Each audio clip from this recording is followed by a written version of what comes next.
Sir, आमतौर पे देखा जाता है कि जब भी वित्तीय बजट देश में प्रस्तुत किया जाता है तो देश के कुछ वर्ग उस बजट से खुश होते हैं और कुछ वर्ग उस बजट से निराश होते हैं। लेकिन इस बार सरकार ने वो अचीव कर लिया जिसे अचीव करना संभव ही नहीं था। इस सरकार ने इस बजट से लगभग देश के हर वर्ग को निराश किया। They have managed to displease all sections of our society. In fact sir, Bharatiya Janata party के अपने समर्थक भी, अपने वोटर भी इस बजट से बेहद निराश हैं। सर, बजट 2024 में अगर आप सर इनको मुझे बोलने दीजिए, नहीं तो मैं मैं बैठ जाता हूं। सर आप बैठो, आप बोलने दो। माननीय सदस्य, आप बोलो ना। माननीय सदस्य, क्या प्रॉब्लम है? कृपया बैठे। बैठो। क्या बैठ जाए? बैठो आप। बैठिए। आप बोलिए थोड़ा सा प्लीज, कंटिन्यू बोलिए। सर, पिछले 10 सालों में टैक्स लगा कर सरकार ने एक देश के आम आदमी का खून चूस लिया। अब आप मानिए, आप 10 रुपए कमाते हैं, उसमें से 3 साढ़े 3 रुपए आप इनकम टैक्स के माध्यम से दे देते हैं, 2 रुपए 2.5 रुपए जीएसटी आपका चूस लेता है, 1.5-2 रुपए आपका कैपिटल गेन टैक्स लगता है, सेस सरचार्जेस 1-1.5 रुपए के लग जाते हैं, तो मात्र 10 रुपए में से 7-8 रुपए तो सरकार के खजाने में चला जाता है। तो आम इंसान को मिलता क्या है, आम आदमी को मिलता क्या है? और सरकार जो हमसे इतना टैक्स लेती है उसके बदले में सरकार हमें देती क्या है? कौन सी ऐसी अंतर्राष्ट्रीय सेवाएं, world class health care, education, transport सुविधाएं सरकार बदले में देशवासी को देती है? मैं ये भी पूछना चाहता हूं। इसीलिए आज मुझे ये कहने में बिल्कुल भी गुरेज नहीं है that sir we in India today pay taxes like England to get services like Somalia. Sir मैं अपने इस भाषण को सर 2 भाग में बांटूंगा। पहले भाग में मैं सर सरकार की इतनी दुर्दशा 2024 के चुनावों में क्यों हुई और आज की आर्थिक स्थिति क्या है उस पर बात करूंगा, और दूसरे भाग में कुछ सुझाव भी सरकार को दूंगा। सर, पहले 2019 में भारतीय जनता पार्टी की 303 सीटें थी। देश की जनता ने उन सीटों पर 18% जीएसटी लगाकर इनको 240 सीटों पर ला खड़ा किया। सर इसके कई कारण बताए जाते हैं। कोई कहता है कि धर्म का कार्ड नहीं चला, कोई कहता है जातीय कारण है, तो कोई कहने लगता है कि टिकट डिस्ट्रीब्यूशन में कमी रही। सर ये सब ऊपरी कारण है। मैं 3 कारण बताता हूं जिस वजह से भारतीय जनता पार्टी की ये दुर्दशा हुई। पहला कारण है इकोनॉमी, दूसरा कारण है इकोनॉमी, और तीसरा कारण भी है इकोनॉमी। सुनिए प्लीज, ये सर मैं बैठ जाता हूं। ये राष्ट्रपति के अभिभाषण पर चर्चा नहीं है, ये आम बजट पर चर्चा है। माननीय राघव चड्ढा जी, आपस में बात नहीं करें। माननीय राघव चड्ढा जी, ये राष्ट्रपति के अभिभाषण पर चर्चा नहीं है, ये आम बजट पर चर्चा। बोलिए आप। बजट पे आप बोलो। आप बजट पर बोलिए, आम बजट। सर अगर आपने मेरी पूरी बात सुनी होती तो शायद इतनी आपत्ति इन लोगों को ना होती। सर मैं यही कहना चाह रहा हूं कि कई कारण बताए जाते हैं चुनावी हार के, लेकिन मेरे मुताबिक 3 महत्वपूर्ण कारण है। पहला कारण इकोनॉमी, दूसरा कारण इकोनॉमी, और तीसरा कारण भी इकोनॉमी। मैं इकोनॉमी की बात कर रहा हूं, चुनावों की बात नहीं कर रहा। सर पहला कारण, सर मैं बैठ जाता हूं, सर इनको चिल्लाने दीजिए, मैं बैठ जाता हूं। सर माननीय सदस्य जब बैठिए, जब आपका समय आए तो आप बता देना दिल्ली में कैसे आ रहे। अभी उनको बोलने दीजिए। बोलिए बंद। अभी उन्होंने बना दिया। बोलिए। सर पहला कारण हार का है rural income and inflation. Sir Bharat की 60% से ज्यादा आबादी सर गांव में बसती है, लेकिन आज सर सर ये ठीक नहीं है। सर इनकी तबीयत खराब है, इनके पेट में क्यों दर्द हो रहा है? इनकी तबीयत खराब है, क्या दिक्कत है? इनके पेट में दर्द हो रहा है, इनकी तबीयत खराब है क्या सर? आप बैठिए, बैठ जाए। माननीय सदस्य कृपया बैठे, बैठ जाए। मन कृपया बैठे, बैठिए।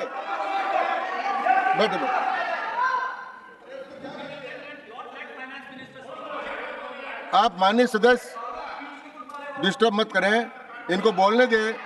आपको बोलने का अवसर मिलेगा, अभी इनको बोलने दें। हाँ सर, मैंने 2.5 मिनट बोला, उसमें 5 बार इन्होंने इंटरप्ट किया है। मैं अपना समय सूद समेत इनसे वसूलूंगा। सर मैं आगे चलता हूं। सर इस देश में पहला मेरा कारण था, ब्याज की आदत ठीक नहीं है। Sir rural income and inflation. Sir आज rising rural inflation, rural unemployment, low crop yield, income inequality, farmer debt, high input cost, low income, no MSP और क्रॉप लॉसेस के चलते ये आलम है सर कि रूरल इनकम ग्रोथ वित्तीय वर्ष 23-24 में डेकेडल लो पे है। और सर इसी के साथ साथ किसानों की आय दुगना करने का वादा था, स्वामीनाथन कमीशन के अनुसार एमएसपी देने का वादा था। वो वादे जब पूरे नहीं हुए तो आलम यह है सर कि पिछले 25 महीने लगातार रियल रूरल वेजेस डिक्लाइन पर हैं लगातार। और इसके साथ साथ यूपीए के दौरान, कांग्रेस पार्टी की सरकार के दौरान फार्म वेजेस में 8.5% का इजाफा देखा गया था। एनडीए 1 के दौरान 3% और एनडीए 2 के दौरान -0.6% का इजाफा देखा गया, यानी कि रूरल वेजेस गिरती जा रही हैं।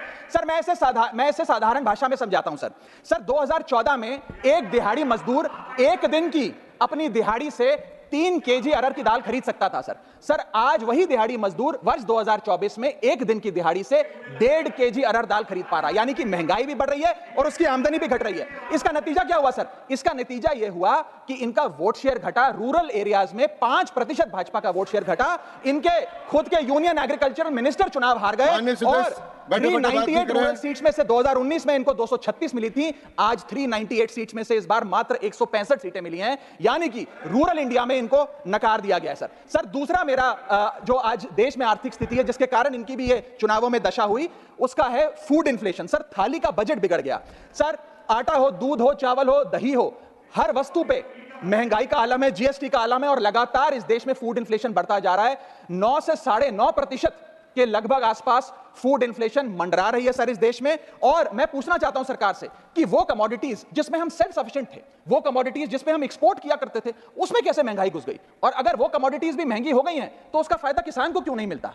वो सारा पैसा जा कहां रहा है? ये एक बड़ा महत्वपूर्ण सवाल है सर। आटा 2014 में 21 रुपए प्रति केजी बिका करता था, आज 42 रुपए प्रति केजी हो गया है। दूध 30 रुपए प्रति लीटर के आसपास बिका करता था वर्ष 2014 में, आज 2024 में 70 रुपए प्रति लीटर बिकता है। सर देसी घी 2014 में 300 रुपए प्रति केजी पे बिका करता था, आज 2024 में 675 रुपए प्रति केजी बिकता है। अरहर की दाल 80 रुपए प्रति केजी बिका करती थी 2014 में, आज 230 रुपए प्रति केजी बिक रही है। और न जाने कितनी वस्तुओं के दाम आसमान छू रहे हैं सर। और अगर यही रफ्तार रही महंगाई की तो जितनी रफ्तार से 303 से 240 पर आए, उससे तेज रफ्तार से 240 से 120 पर आएंगे सर ये लोग।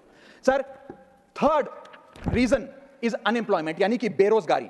सर इनफॉर्मल सेक्टर हो या फॉर्मल सेक्टर हो, अनऑर्गेनाइज सेक्टर हो या ऑर्गेनाइज सेक्टर हो, हर जगह अनएम्प्लॉयमेंट है। और सीएमआई की रिपोर्ट यह बताती है कि अनएम्प्लॉयमेंट दर ऑर्गेनाइज सेक्टर की इस देश में 9.2% है। अनऑर्गेनाइज सेक्टर की तो बात ही भूल जाइए, ऑर्गेनाइज सेक्टर की अनएम्प्लॉयमेंट दर 9.2% है। और हम लोग अपने देश के ह्यूमन रिसोर्सेज को किस कागार पे लाकर खड़ा कर दिया है उसका आलम देखिए सर। उत्तर प्रदेश सरकार के सचिवालय में पीएन की पोस्ट के लिए 368 नौकरियां निकली, 23 लाख लोगों ने उसके लिए आवेदन पत्र दिए।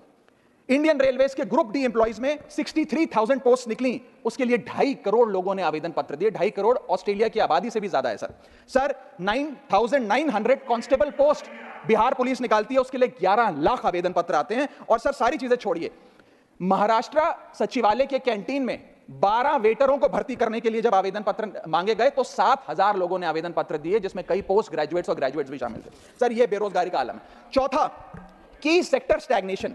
जितने की सेक्टर्स हैं इस देश में, कंस्ट्रक्शन हो, ट्रेड हो, जो इंप्लॉयमेंट क्रिएट करते हैं, उसमें एक स्टैग्नेशन आता जा रहा है। और इंडस्ट्री का इन्वेस्टमेंट जिसे कहते हैं ग्रॉस फिक्स्ड कैपिटल फॉर्मेशन, वो लगातार घटती जा रही है। और मुझे बताते हुए दुख है कि न्यू प्राइवेट इन्वेस्टमेंट वित्तीय वर्ष 24-25 के पहले क्वार्टर में 25 ईयर लो पर आ खड़ी है, यानी कि निवेश नहीं कर रही है इंडस्ट्री आज भारत देश की। सर पांचवा कारण है गिरती हुई पर कैपिटा इनकम, यानी कि प्रति व्यक्ति आय।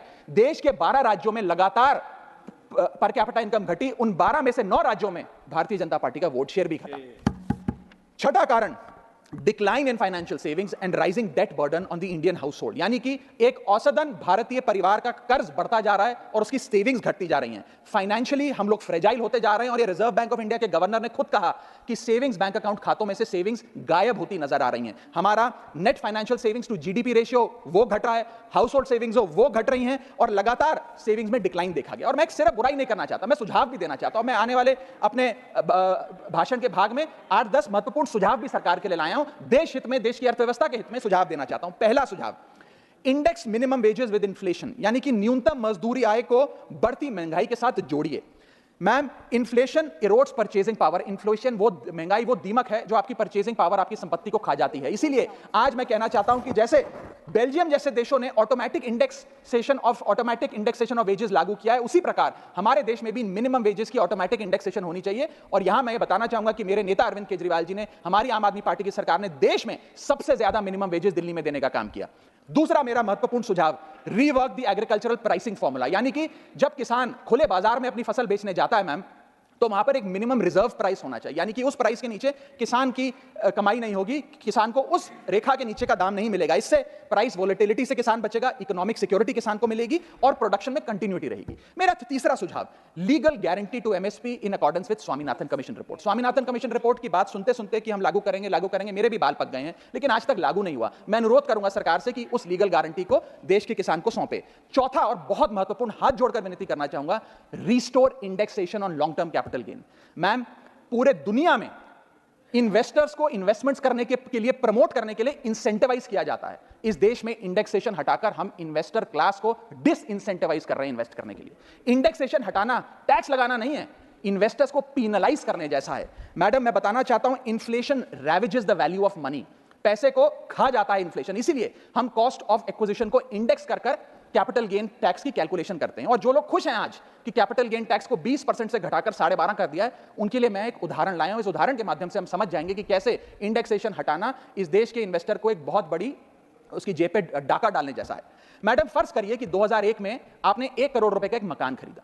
वो मकान की दर 6% के हिसाब से बढ़ती गई उसकी वैल्यू, और आज वो मकान जो 1 करोड़ का आपने 2001 में खरीदा था, वो आज 4 करोड़ 17 लाख रुपए का हो गया।